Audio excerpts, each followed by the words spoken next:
Hello guys, आप सबका बहुत बहुत स्वागत है। और जैसा कि आप सबको पता है एग्जाम्स आने वाले हैं और जो बेस्ट स्ट्रैटेजी है वो है प्रीवियस ईयर क्वेश्चंस को जितना हो सके लगाएं। और आपकी इस प्रैक्टिस को और अच्छा करने के लिए हम लोग यहाँ पे वीडियोस लेकर के आ रहे हैं जिसमें हम section wise previous year questions देख रहे हैं पेपर 1 के अलग अलग सेक्शंस के, जिसके अंदर हम लोग मोस्ट एक्सपेक्टेड पैटर्न के क्वेश्चंस की बात कर रहे हैं, जिसके बेसिस पे इस बार क्वेश्चंस बनने के ज्यादा चांसेस हैं।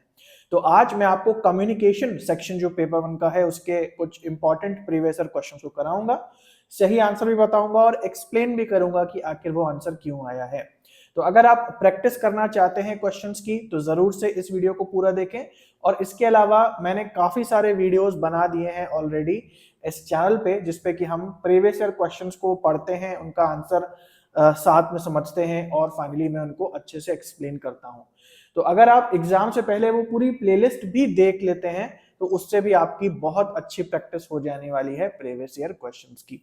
तो चलिए गाइस आगे बढ़ते हैं और आज कम्युनिकेशन के हम लोग जो प्रीवियस ईयर क्वेश्चन है उनको हम लोग देखते हैं। इसके अलावा जिनको नहीं पता है शॉर्ट में बता देता हूँ, यूट्यूब पे सेक्शन वाइज मैंने टू द पॉइंट लेक्चर्स भी बना दिए हैं। तो अगर आपने अभी तक अच्छी पढ़ाई आपकी नहीं हो पाई है पेपर 1 की, तो सारे के सारे वीडियोस आप गो थ्रू कर लोगे तो 15 से 20 दिन के अंदर जो है बहुत अच्छी आपकी बेसिक्स कवर हो जाएगी पेपर 1 की। तो जरूर से मेरे चैनल पे इसको एक्सेस करना। इसके अलावा टेलीग्राम से जुड़ो, जहां पे हम लोग डेली जो है जो टेस्ट सीरीज है वो चलती रहती है, दिन में 2 बार आती है। तो उससे आपकी स्क्रीन पे टेस्ट लगाने की भी अच्छी प्रैक्टिस हो जाएगी।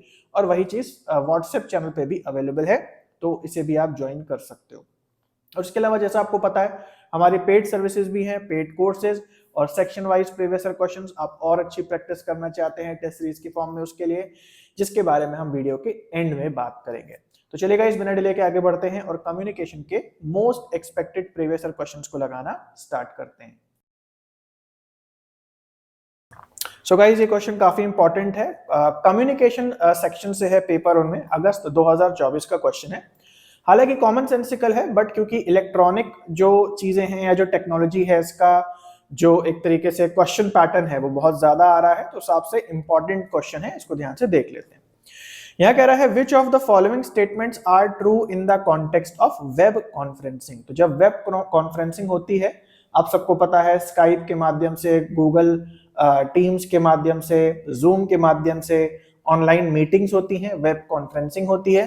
तो कौन कौन से पॉइंट्स उसके लिए सही हैं? यहां कह रहा है it uses internet to permit conferencing to take place. तो ये वेब कॉन्फ्रेंसिंग जो होती है इसके लिए इंटरनेट जरूरी है, ये इंटरनेट का प्रयोग करता है। Multiple computers are used with this system, all connected over the internet. और एक इंटरनेट पे कई सारे कंप्यूटर्स जो हैं कनेक्टेड होते हैं। तो जाहिर सी बात है कई लोग वेब कॉन्फ्रेंसिंग कर रहे हैं, मीटिंग कर रहे हैं, तो सभी लोग अपने कंप्यूटर या मोबाइल फोन का प्रयोग कर रहे होंगे और वो सारे के सारे जो डिवाइसेज हैं वो एक इंटरनेट पे कनेक्टेड होंगे। Delegates can not leave the conference once they join. और कोई भी व्यक्ति जो पार्टिसिपेंट्स होते हैं या जो डेलीगेट्स होते हैं वो एक बार अगर कॉन्फ्रेंस को ज्वाइन कर लेते हैं तो उसे लीव नहीं कर सकते, उसे छोड़ नहीं सकते। और finally it is carried out in real time. ये जो प्रक्रिया होती है वेब कॉन्फ्रेंसिंग की, ये रियल टाइम होती है, यानी कि ऐसा नहीं है कि ये मीटिंग हो गई और कोई बाद में उसको देखता है, ऐसा नहीं होता। रियल टाइम होता है। रियल टाइम मतलब जब लाइव होता है, बिल्कुल, कि जब भी वेब कॉन्फ्रेंसिंग हो रही है तो जो जो व्यक्ति उसमें ज्वाइन है उन्हें उसी समय जब घटित हो रही हैं चीजें, जब कोई बात कोई अपनी बोल रहा है तो ठीक उसी समय उनको सुनाई भी दे रही है और ठीक उसी समय रियल टाइम में वो अपनी बात शेयर भी कर सकते हैं। तो आई होप आपको समझ में आ गया होगा। ये सारी बातें जो लिखी हैं वो सही हैं सिवाय एक के, जो कि है हमारा सी पॉइंट। तो ऐसा नहीं है कि अगर आपने एक बार वेब कॉन्फ्रेंस को ज्वाइन कर ली, ऑनलाइन मीटिंग को ज्वाइन कर ली तो आप उसको छोड़ नहीं सकते। आपकी मर्जी है भाई, आप अपना कंप्यूटर बंद कर दो, आपके फोन की बैटरी खत्म हो जाए तो जाहिर सी बात है ऑटोमेटिकली आप उसे छोड़ देंगे या वहां से आप लीव हो जाएंगे।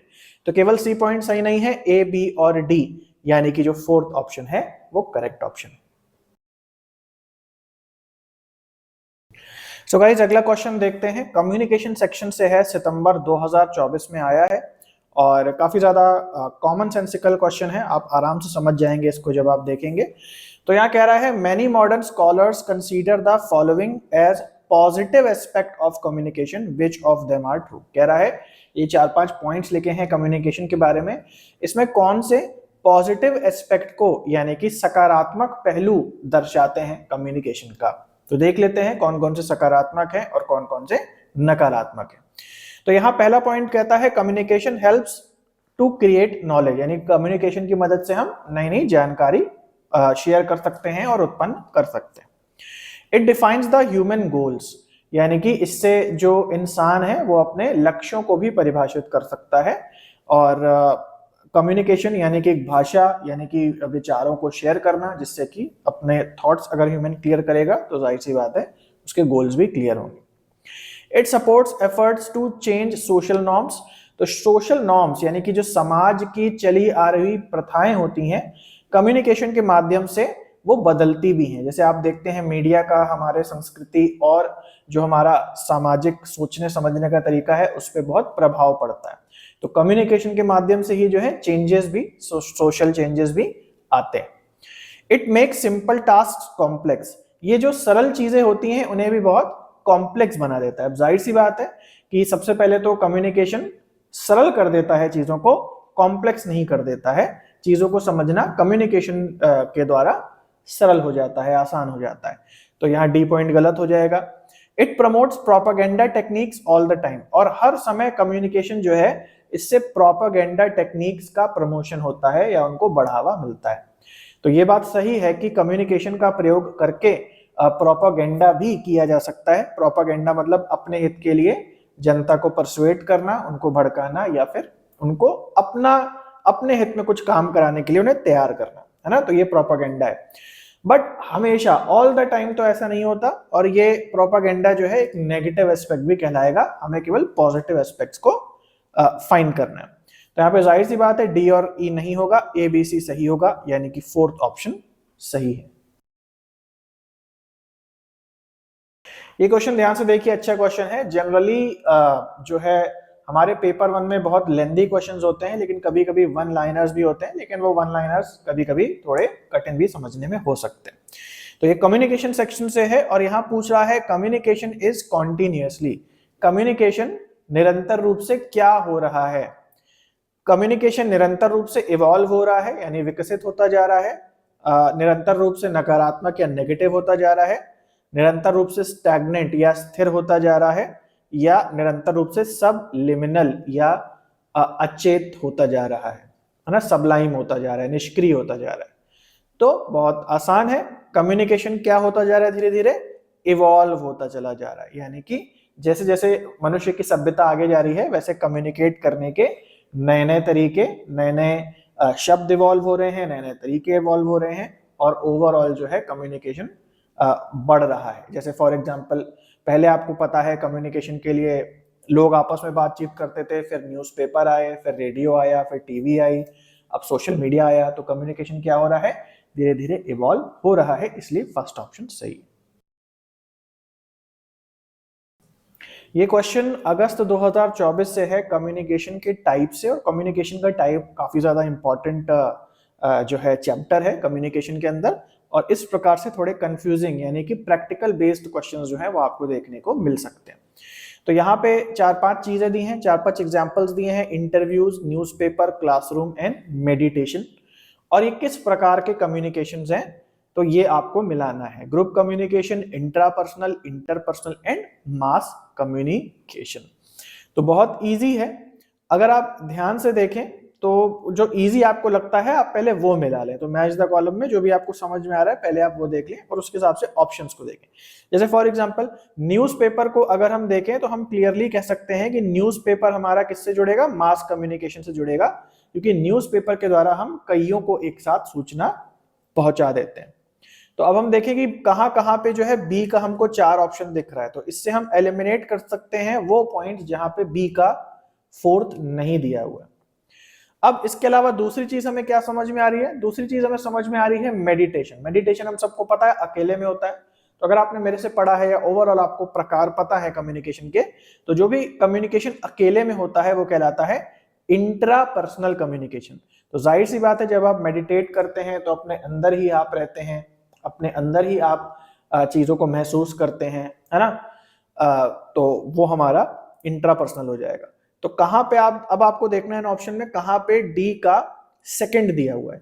तो आप देख सकते हैं यहाँ पे डी का फर्स्ट दिया था, एलिमिनेट हो जाएगा और हमारा फोर्थ ऑप्शन यहाँ बचा। अब बाकी को भी मिला के देख लें टू मेक श्योर कि हाँ भाई सब कुछ सही है। तो यहाँ पे आप देख सकते हैं कि ए का थर्ड लगा है, इंटरव्यू का जो है थर्ड लगा है। तो इंटरव्यू साक्षात्कार, जब आप किसी जॉब के लिए जाते हैं तो एक इंटरव्यूवी होता है जो इंटरव्यू दे रहा होता है और एक इंटरव्यूअर होता है जो इंटरव्यू ले रहा होता है। तो एक दो लोगों का या दो तीन लोगों का जो आपस में कम्युनिकेशन है वो क्या कहलाता है, इंटरपर्सनल कम्युनिकेशन कहलाता है। तो सही बैठ रहा है ये भी। और इसके अलावा हम सी का देख लेते हैं, क्लासरूम का क्या है, ग्रुप कम्युनिकेशन। क्लास में जब हम होते हैं अपने दोस्तों से बात करते हैं या टीम वर्क करते हैं तो वहां पे एक ग्रुप कम्युनिकेशन हो सकता है। तो इसलिए फोर्थ ऑप्शन हमारा सही हो जाएगा। तो ये क्वेश्चन गाइस काफी इंटरेस्टिंग है, कम्युनिकेशन के टाइप से है, अगस्त 2024 का क्वेश्चन है। आइए इस क्वेश्चन को हम लोग देख लेते हैं। तो यहाँ पे आप देख सकते हैं मैच द कॉलम है, अलग अलग प्रकार के कम्युनिकेशंस दिए हुए हैं। Formal communication, informal, group communication और इंट्रापर्सनल कम्युनिकेशन, और इनके एग्जांपल्स दिए हैं, आपको सही से मैच करना है। रिलीजियस डिस्कोर्स, कोई धार्मिक प्रवचन हो रहा है। Questioning one self after doing a mistake, किसी व्यक्ति ने जब कोई गलती करी है तो उसके बाद वो खुद को क्वेश्चन कर रहा है, खुद से बात कर रहा है कि भाई कैसे गलती हो गई, क्या हो गया, and so on. Taking part in a meeting, एक मीटिंग में हिस्सा लेना। कन्वर्सेशन इन कैंटीन, किसी कैंटीन में बैठ के 4-5 लोग आपस में बातचीत कर रहे हैं। तो सबसे पहले आपको इन क्वेश्चंस में क्या करना है, जो भी आपको लगता है, श्योर लगता है, आप पहले उसको मिला लें। तो मेरे हिसाब से मुझे श्योर लग रहा है कि जो इंट्रापर्सनल कम्युनिकेशन है, क्योंकि अकेले में होता है, बाकी सारे जो ऑप्शन है वो एक दूसरे से बात करने वाले हैं तो वो थोड़े कंफ्यूजिंग है। बट इंट्रापर्सनल तो हमें पता है कि अकेला व्यक्ति जो है वो इंट्रापर्सनल करता है। तो ये तो बिल्कुल क्लियर कट लग रहा है कि जो डी ऑप्शन है वो सेकंड से कनेक्ट होगा। और अब आप यहां पे देखेंगे कहां पे डी का सेकंड आ रहा है, जिससे बाकी के ऑप्शंस आप आराम से एलिमिनेट कर देंगे, हटा देंगे। तो आप देख सकते हैं तीसरे और चौथे में डी का सेकंड आ रहा है। अब दूसरे पे चलते हैं, दूसरा कौन सा आपको लग रहा है कि वो तो होना ही होना चाहिए। तो अगर अब यहां पे आप ध्यान से देखें तो कन्वर्सेशन इन अ कैंटीन, यानी कि कैंटीन में या होटल में कुछ लोग बैठे हैं, रेस्टोरेंट में कुछ लोग बैठे हैं, आपस में बात कर रहे हैं, तो जाहिर सी बात है वहां पे इनफॉर्मल गॉसिप होगी क्योंकि वो लोग आपस में बैठे हैं। रिलीजियस डिस्कोर्स में इनफॉर्मल गॉसिप नहीं हो सकती, मीटिंग में भी इनफॉर्मल गॉसिप नहीं हो सकती, तो जाहिर सी बात है इनफॉर्मल कम्युनिकेशन जो है वो कहां होगा, कैंटीन के अंदर होगा, यानी बी का फोर्थ होना चाहिए। और इसी से हमारा जो है हम एलिमिनेट कर देंगे फोर्थ ऑप्शन को और बच जाएगा थर्ड ऑप्शन। अब बाकी को भी पढ़ के थोड़ा मेक श्योर कर लें कि हाँ भाई सब सही है कि नहीं। तो यहां लिखा है ए का 3, ए है हमारा फॉर्मल कम्युनिकेशन, औपचारिक यानी फॉर्मल, एक जो कंपनी में हम काम करते हैं या स्कूल में हम जाते हैं जहाँ डिसिप्लिन में रहना होता है। तो ए का 3 है taking part in a meeting, तो सही बात है, जब आप किसी मीटिंग में हैं तो आपको औपचारिकता का ध्यान रखना होगा। और इसके अलावा यहां पे है सी का 1, ग्रुप कम्युनिकेशन का होगा रिलीजियस डिस्कोर्स। तो ठीक है, माना जा सकता है कि 4-5 लोग आपस में बैठे हैं और वो धार्मिक बातें कर रहे हैं, तो उसको हम ग्रुप कम्युनिकेशन कह सकते हैं। तो सही ऑप्शन यहाँ पे थर्ड ऑप्शन है। सो गाइस इस क्वेश्चन को ध्यान से देखिए, जून 24 का ये क्वेश्चन है कम्युनिकेशन सेक्शन से, और इसमें माइंड टू माइंड कम्युनिकेशन की बात कही गई है। आइए इस क्वेश्चन को सॉल्व करने की कोशिश करते हैं। यहाँ पे कह रहा है जो माइंड टू माइंड कम्युनिकेशन है उसमें कौन से प्रकार की चीजें जो हैं इन्वॉल्व होती हैं। Mind to mind communication involves the communication of meanings through, यानी कि जो मीनिंग का आदान प्रदान होता है माइंड टू माइंड कम्युनिकेशन में, वो किन किन चीजों के जरिए होता है वो आपको पिक करना है। सबसे पहले कह रहा है फिजिकल सेटिंग, चारों ओर की परिस्थितियां क्या है। उसके बाद है शेयर्ड बिलीफ, यानी कि जो लोग माइंड टू माइंड कम्युनिकेशन कर रहे हैं, क्या होता है अभी थोड़ी देर में बात करेंगे, लेकिन जो लोग कर रहे हैं उनके जो शेयर्ड बिलीव्स हैं, यानी कि उन दोनों की जो विचारधारा है या जिन बातों पे जो विश्वास करते हैं वो शेयर्ड, आपस में साझा करने वाली कौन सी बातें हैं उसमें। उसके बाद है उनके मूल्य क्या हैं, जो लोग ये इस प्रकार का कम्युनिकेशन यूज कर रहे हैं। उसके बाद है नॉइज मैनिपुलेशन। नॉइज मतलब होता है जब कम्युनिकेशन के बीच में कुछ रुकावटें आती हैं, तो रुकावटों को कैसे वो मैनिपुलेट करते हैं या कम ज्यादा करते हैं। और उसके बाद है फाइनली कॉन्टेक्स्ट, कॉन्टेक्स्ट मतलब चारों ओर की परिस्थिति, लोग, माहौल कैसा है। तो सबसे पहले समझते हैं what is mind to mind communication. अब हमने कम्युनिकेशन में वर्बल कम्युनिकेशन पढ़ा है, नॉन वर्बल कम्युनिकेशन पढ़ा है, तो अब इसको ऐसे समझ लो कि mind to mind communication non verbal का ही एक प्रकार है, जिसमें बोला जा रहा है कि जब दो व्यक्ति जो है बिना कुछ कहे सुने भी कम्युनिकेट कर लेते हैं एक दूसरे से, है ना। तो आपने पीके मूवी देखी होगी कि जिसमें एक डायलॉग है कि हमरे गोले पे तो कौनो भाषा ही नहीं है, माइंड से बतियाते हैं, है ना। तो माइंड से बतियाने का क्या मतलब है कि जब कुछ बोलने की जरूरत ना पड़े और दूसरे व्यक्ति को देख के ही आपको समझ में आ जाए उसके मन में क्या है, और वो भी जो है आपकी बात, इशारों इशारों में बात करना भी आप इसको कह सकते हो। तो इशारों ही इशारों में जब हम बात करते हैं तो क्या क्या चीजें हैं जो कि चारों ओर होनी चाहिए, जो कि सहायक होती हैं, मीनिंग जैसे हम इंटरप्रेट कर सकते हैं। तो सबसे पहला है फिजिकल सेटिंग, यानी कि चारों ओर की जो फिजिकल माहौल है, मौसम कैसा है, आप घर में हैं या बाहर हैं, बारिश हो रही है या चारों ओर आप कौन से एक्चुअल प्लेस पे खड़े हैं, मॉल में खड़े हैं, गार्डन में खड़े हैं, तो ये चीज मैटर करती है। उसके बाद शेयर्ड बिलीफ, यानी आपके दिमाग का तालमेल कितना है, आपके जो बिलीव्स हैं और आपके जो बिलीव्स हैं, आपके जो मूल्य हैं, अगला पॉइंट है ना, आपके वैल्यूज एंड बिलीव्स क्या है, वो साझा होने चाहिए।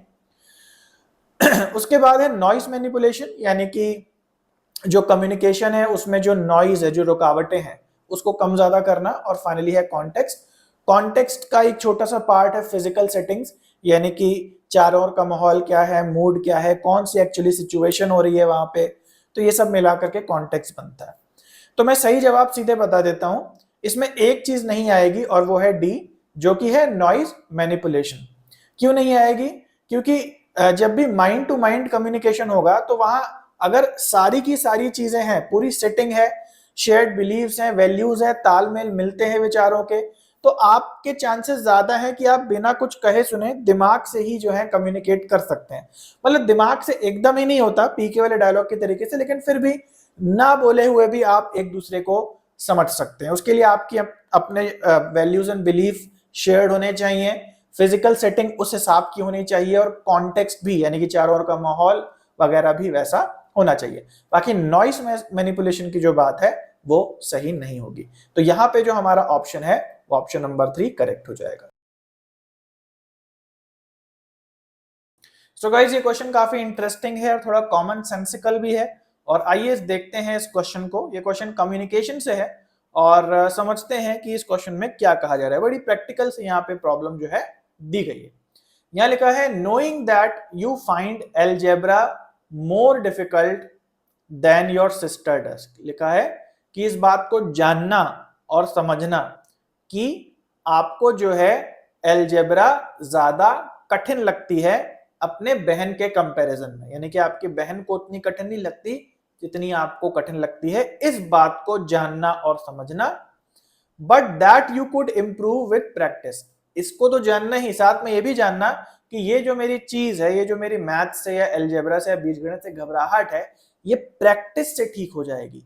इस बात को जानना और समझना किस बात का एग्जाम्पल है?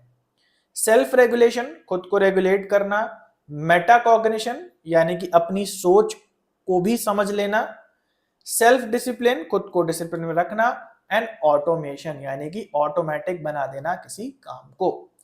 तो आई होप आपको समझ में आ गया होगा, जो मैंने ऑप्शन बोले, मीनिंग समझाया उससे आपको समझ में आ गया होगा, ऑप्शंस को देख के नहीं समझ में आएगा। तो इसका सही जवाब है सेकंड, मेटाकॉग्निशन। तो कॉग्निशन का मतलब होता है आपका अपना दिमाग, आपकी अपनी सोच, मतलब कैसे आपका दिमाग काम करता है या कैसे इंसान चीजों को सोचता है, समझता है, परसीव करता है, ये सब कॉग्निशन कहलाता है। तो साइकोलॉजी में जो टर्म है कॉग्निशन, उसके अंदर ये आता है। अपने कॉग्निशन को भी समझ लेना, जो आपका दिमाग है वो कैसे काम कर रहा है, आप किस चीज को कैसे परसीव करते हैं, किसी चीज में आपको अच्छा होना है तो आपको क्या करना होगा, अपने दिमाग के बारे में जानकारी होना, अंडरस्टैंडिंग होना, क्या कहलाता है? Meta cognition. यानी कि आप अपने कॉग्निशन के भी ऊपर उठ करके उसे देख करके समझ पा रहे हो। तो सेकंड ऑप्शन यहां पे सही हो जाएगा। सो दिसंबर 2023 का क्वेश्चन है, नॉन वर्बल कम्युनिकेशन से एसोसिएटेड है। आइए इस क्वेश्चन को देखते हैं। बहुत इजी क्वेश्चन है। दो स्टेटमेंट यहाँ पे दिए हैं पहला कह रहा है non verbal emotional expressions precedes verbal communication in human life, यानी कि जब भी हम कम्युनिकेट करते हैं, आप सबको पता है कम्युनिकेट करते समय हमारे जो शब्द हैं वो वर्बल कम्युनिकेशन है, हमारे हाव भाव नॉन वर्बल कम्युनिकेशन है। ये स्टेटमेंट कह रहा है कि नॉन वर्बल कम्युनिकेशन जो है हमारा वो पहले आता है और उसके बाद हमारे शब्द आते हैं, है ना। जैसे मान लीजिए कि मुझे कुछ बोलना है, तो बोलने से पहले मैं क्या बोलने जा रहा हूँ उससे जुड़े हुए जो भाव हैं वो पहले मेरे फेस पे आ जाएंगे। तो ये बात सही है ना। आपको थोड़ी चीज़ें ध्यान रखनी है कि नॉन वर्बल कम्युनिकेशन एक तो ज़्यादा इफेक्टिव होता है और दूसरा वर्बल से पहले आता है, क्योंकि ये नॉन वर्बल जो है हम जानबूझ के एक्ट नहीं करते, वो नेचुरली आता है। जबकि हमें क्या बोलना है ये दिमाग में हम सोचते हैं, गणना करते हैं, उसके बाद बोलते हैं। तो जाहिर सी बात है कि नॉन वर्बल पहले ही निकल जाएगा और वर्बल बाद में होगा। सेकेंड स्टेटमेंट कह रहा है socialization includes display norms for appropriate emotional communication. जब भी हमें कम्युनिकेशन करना है और अपने इमोशंस व्यक्त करने हैं, तो जो सोशलाइजेशन है या जो हमारा समाज का बताया हुआ तरीका है वो कुछ सर्टेन नॉर्म्स भी हमें बताता है कि आपको कैसे इमोशंस को अपने कम्युनिकेशन में यूज़ करना है। जैसे फॉर एग्जांपल बोला जाता है कि भाई अगर तुम मेल हो तो तुम्हें ज़्यादा रोना नहीं है या ज़्यादा दुखी हो करके नहीं दिखाना है ना। तो ये कुछ सामाजिक नॉर्म्स होते हैं जो कि हमें मिलते हैं जब भी हम इमोशंस को व्यक्त करना चाहते हैं कम्युनिकेशन में। तो यहाँ पे सेकंड स्टेटमेंट भी सही है, इसका मतलब पहला ऑप्शन सही है, ये दोनों ही बातें सही दी हुई है। सो गाइज आई होप आप लोगों को लेक्चर अच्छा लगा होगा। इसी तरीके से प्रीवियस ईयर क्वेश्चंस को बार बार लगातार करके अपनी प्रैक्टिस को अच्छा करने के लिए, खासकर एग्जाम से पहले, इस टेस्ट सीरीज को आप जरूर से देखें। यहाँ आप अपनी मन मर्जी से जितने भी प्रीवियस ईयर क्वेश्चंस हैं सबका कलेक्शन है और अपने मन मर्जी से आप अलग अलग सेक्शन के क्वेश्चंस अलग अलग समय पे लगा के हर एक सेक्शन को बढ़िया कर सकते हैं। यहाँ 100 से ज्यादा क्वेश्चंस डेमो के रूप में दिए हैं, तो इंटरफेस को जरूर से देखें, क्वेश्चंस को आप लगा लें और फिर समझें कि किस प्रकार से आप मिक्स्ड एंड मैच क्वेश्चंस को लगाते हैं यहाँ पे। इसके अलावा फुल कोर्स भी यहाँ पे है, अगर आप एडवांस स्टडी करना चाहते हैं, एक स्टेप ऊपर बढ़ना चाहते हैं, जेआरएफ के लिए टारगेट कर रहे हैं, तो यहाँ हर लेक्चर के साथ topic wise previous year questions भी मिलते हैं। इसमें भी 20 से ज्यादा लेक्चर्स फ्री हैं, तो इसको भी आप देख सकते हैं डेमो के रूप में। तो डेमो वगैरह कैसे मिलेगा, क्या प्रोसेस है, वो सारा आपको इस व्हाट्सएप नंबर पे बता दी जाएगा। चैट जरूर से कर लें यदि कोई भी जानकारी आपको चाहिए, डेमो ट्यूटोरियल्स चाहिए, और इसके अलावा लिंक डिस्क्रिप्शन में भी दिए हुए हैं। तो चलिए गाइस, आज के लिए इतना है, मिलते हैं अगले वीडियो में। तब तक के लिए सभी को बाय और टेक केयर।